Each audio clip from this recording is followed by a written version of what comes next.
श्री शिवाय नमस्तुभ्यम। प्रिय भक्तजनों, आप सभी का दिन शुभ और मंगलमय हो। आज हम आप सबके सामने श्रावण मास के अध्याय 4 का वर्णन करेंगे। उससे पहले आइए आज का पंचांग जान लेते हैं। आज 14 जुलाई 2025 को श्रावण माह का चौथा दिन है। साथ ही आज पंचांग के अनुसार श्रावण माह के कृष्ण पक्ष तिथि चतुर्थी है। आज सोमवार का दिन है। साथ ही ये सोमवार बेहद खास है क्योंकि यह श्रावण मास का पहला सोमवार है। ऐसे में इस दिन भगवान शिव की पूजा अर्चना करना शुभ फलदायी माना जाता है। सूर्यदेव मिथुन राशि में रहेंगे, वहीं चंद्रमा कुंभ राशि में रहेंगे। आपको बता दें, आज सोमवार के दिन अभिजीत मुहूर्त पूर्वाह्न 11:59 से 12:55 तक रहेगा। इस दिन राहु काल सुबह 7:16 से बजे तक रहेगा। आज वार के हिसाब से आप सोमवार का व्रत रख सकते हैं जो भगवान शिव को समर्पित होता है। तो आइए आज की कथा का आरंभ करते हैं। पिछली कथा में हमने श्रावण माह में की जाने वाली भगवान शिव की लक्ष्य पूजा का वर्णन किया था। इसके अध्याय में धारणा, पारणा, मासोपवास व्रत और रुद्र वर्ती व्रत वर्णन में सुगंधा का आख्यान आप सबको सुनने के लिए मिलेगा। ईश्वर बोले, हे सनत कुमार, अब मैं धारण पारण व्रत का वर्णन करूंगा। प्रतिपदा के दिन से आरंभ करके सर्वप्रथम पुण्य वाचन करना चाहिए। इसके बाद मेरी प्रसन्नता के लिए धारण पारण व्रत का संकल्प करना चाहिए। एक दिन धारण व्रत करें और दूसरे दिन पारण व्रत करें। धारण में उपवास तथा पारण में भोजन होता है। श्रावण मास के समाप्त होने पर सबसे पहले पुण्य वाचन कराना चाहिए। इसके बाद हे मानद आचार्य तथा अन्य ब्राह्मणों का वरण करना चाहिए। तत्पश्चात पार्वती तथा शिव की स्वर्ण निर्मित प्रतिमा को जल से भरे हुए कुंभ पर स्थापित कर रात में भक्ति पूर्वक पूजन करना चाहिए तथा पुराण श्रवण आदि के साथ रात भर जागरण करना चाहिए। प्रातः काल अग्नि स्थापन करके विधि पूर्वक होम करना चाहिए।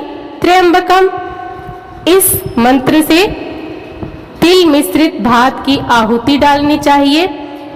उसी प्रकार शिव गायत्री मंत्र से घृत मिश्रित भात की आहुति डालें और पुनः षडाक्षर मंत्र और खीर की आहुति प्रदान करें। तदंतर पूर्णाहुति देकर होम से इसका समापन करना चाहिए। इसके बाद में ब्राह्मणों को भोजन कराना चाहिए तथा साथ ही आचार्य की पूजा करनी चाहिए। हे महाभाग, इस प्रकार के उद्यापन संपन्न करके मनुष्य ब्रह्म हत्या आदि पातकों से मुक्त हो जाता है, इसमें कोई संदेह नहीं है। अतएव इस महाव्रत को अवश्य करना चाहिए। हे मुनि, अब श्रावण मास में उपवास की विधि को आदर पूर्वक सुनिए। प्रतिपदा दिन प्रातः काल इस व्रत का संकल्प करें। स्त्री हो या पुरुष मन में इंद्रियों को नियंत्रित करके इस व्रत को करें। अमावस्या तिथि को लोक का कल्याण करने वाले वृषध्वज शंकर की अर्चना पूजा षोडश उपचारों से करें। तदंतर अपनी सामर्थ्य के अनुसार वस्त्र तथा अलंकार आदि से ब्राह्मणों का पूजन करें, उन्हें भोजन कराएं तथा प्रणाम करके विदा करें। इस प्रकार से किया गया मास उपवास व्रत मेरी प्रसन्नता कराने वाला होता है। हे सनत कुमार, मनुष्यों को सभी सिद्धियां प्रदान करने वाले परमित रुद्रवर्ती व्रत के विधान को सावधान होकर सुनिए। अत्यंत आदर पूर्वक कपास के 11 तंतुओं से बत्तियां बनानी चाहिए। वे रुद्रवर्ती नाम वाली बत्तियां मुझे प्रसन्न करने वाली हैं। मैं श्रावण मास में भक्ति पूर्वक दीवान के देव गौरी महादेव का इन 1 लक्ष संख्या वाली बत्तियों से नीराजन करूंगा।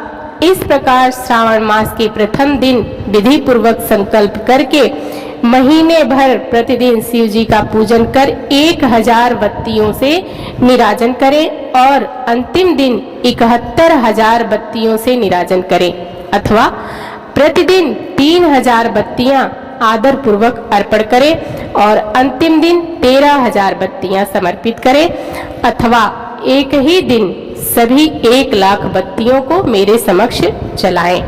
प्रचुर मात्रा में घृत में भिगोई जो स्निग्ध बत्तियां होती हैं वे मुझे प्रिय हैं। तत्पश्चात मुझ विश्वेश्वर का पूजन करके कथा का श्रवण करें।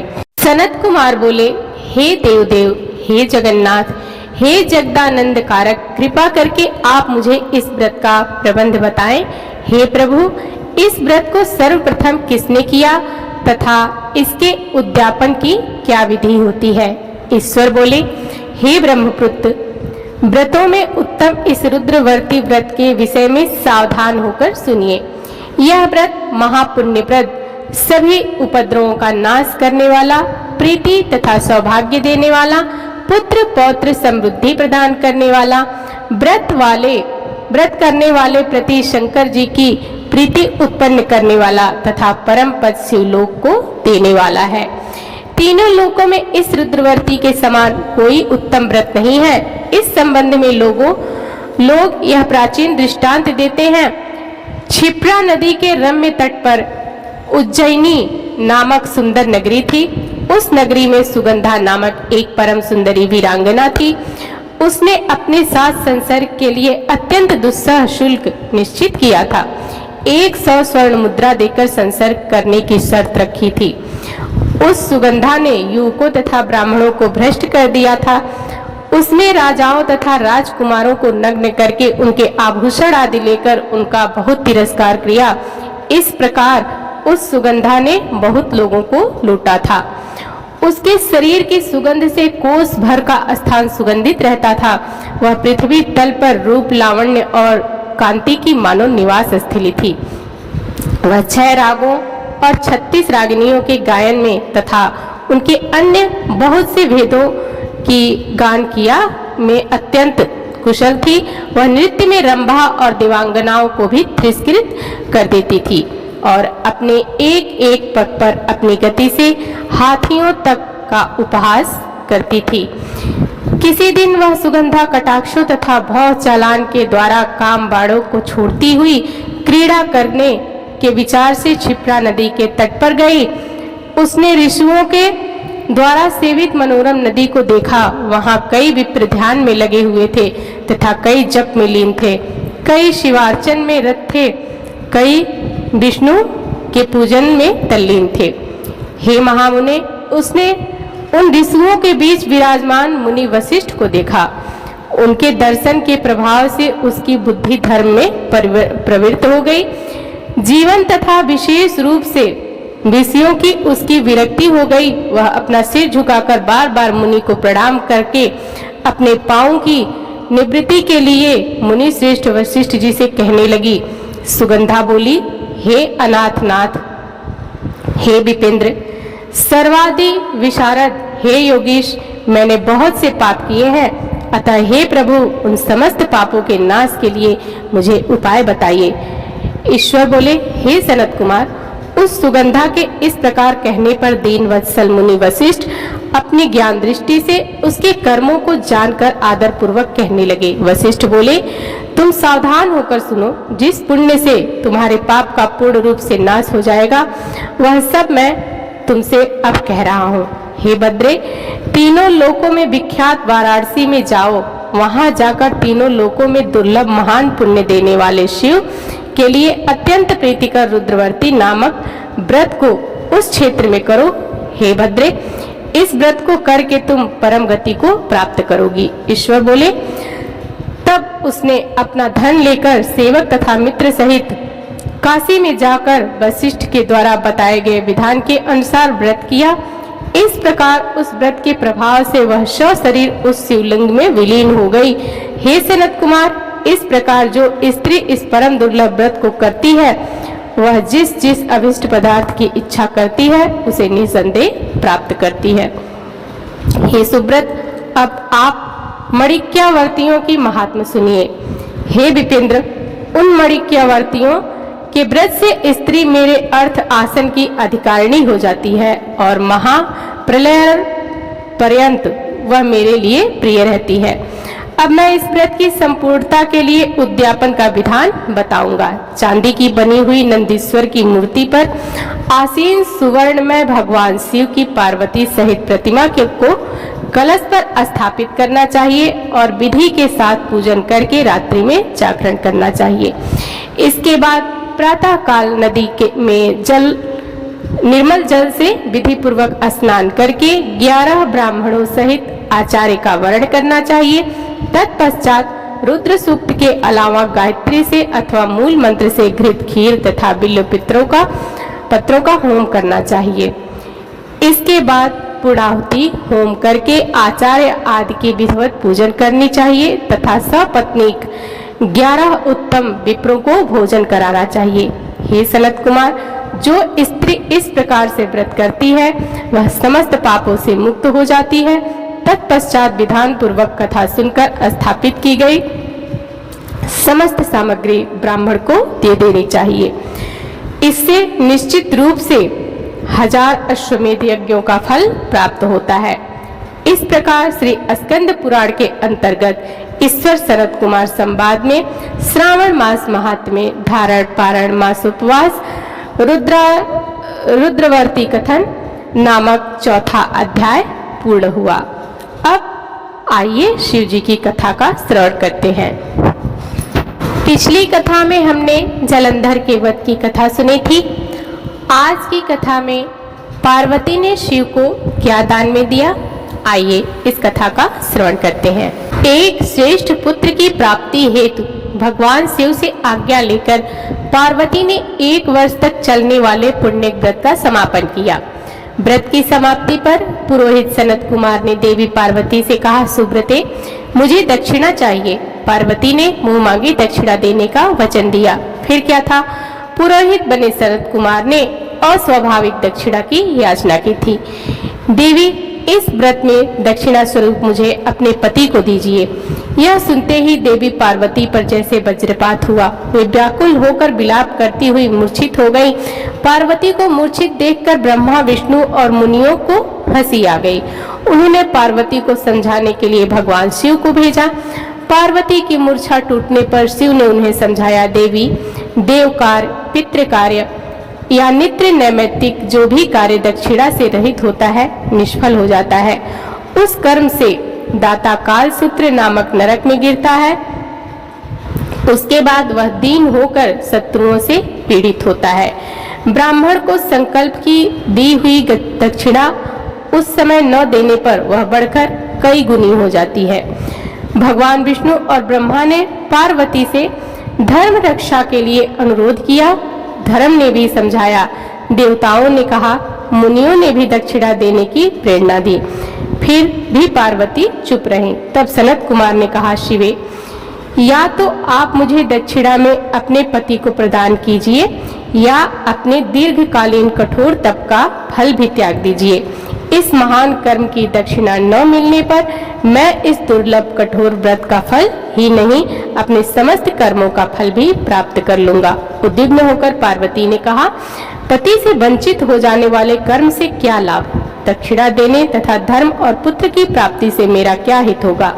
पृथ्वी देवी की उस उपेक्षा कर वृक्ष की पूजा करने से क्या प्राप्त हो सकेगा? साध्वी स्त्रियों के लिए पति 100 पुत्रों के समान होता है। ऐसी स्थिति में यदि व्रत में अपने पति की ही दक्षिणा दी जाए तो पुत्र से क्या लाभ? यह सत्य है कि पुत्र पति का ही अंश होता है, लेकिन उसका एकमात्र मूल तो पति ही होता है।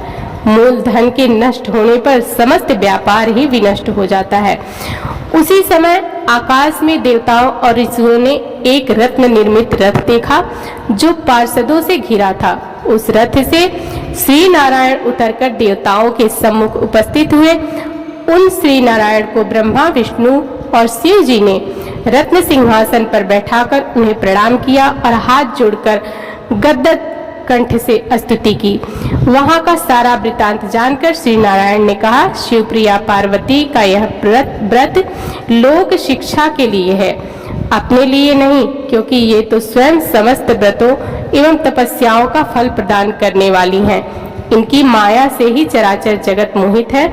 फिर उन्होंने पार्वती को संबोधित कर कहा, शिवे, इस समय तुम महादेव जो कि दक्षिणा में देकर अपना व्रत पूर्ण कर लो, फिर समुचित मूल्य देकर अपने जीवन धन को वापस ले लेना।